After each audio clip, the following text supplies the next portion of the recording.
মার্কিন প্রশাসনের অবৈধ অভিবাসী বিরোধী অভিযানের বিরুদ্ধে বিক্ষোভে উত্তাল যুক্তরাষ্ট্রের ইলিনয় অঙ্গরাজ্য। স্থানীয় সময় শুক্রবারও শিকাগোর পশ্চিমাঞ্চলীয় উপশহর ব্রডভিউতে অবস্থিত ইমিগ্রেশন অ্যান্ড কাস্টমস এনফোর্সমেন্ট কার্যালয়ের বাইরে ফের বিক্ষোভ করেন বহু মানুষ। এ সময় আইস বিরোধী ব্যানার হাতে বিক্ষোভকারীদের স্লোগান দিতে দেখা যায়।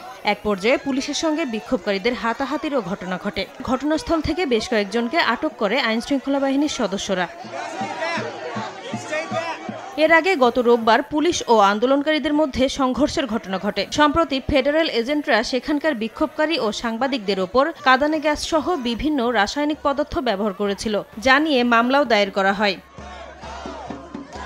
গত মাসে ফেডারেল অবৈধ অভিবাসী অভিযান জোরদারের পর থেকে ব্রডভিউতে অবস্থিত আইসিই কার্যালয়টি প্রতিবাদের কেন্দ্রবিন্দু হয়ে উঠেছে। মার্কিন প্রেসিডেন্ট ডোনাল্ড ট্রাম্পের কঠোর অবৈধ অভিবাসী বিরোধী নীতিকে বাস্তবায়ন করতে প্রশাসন তৎপরতা বাড়িয়েছে। এ সময় অপরাধের সঙ্গে সংশ্লিষ্ট না থাকা সত্ত্বেও অনেককে গ্রেপ্তার করা হয়েছে বলে অভিযোগ রয়েছে। নাসরিন রুমি, সময় সংবাদ।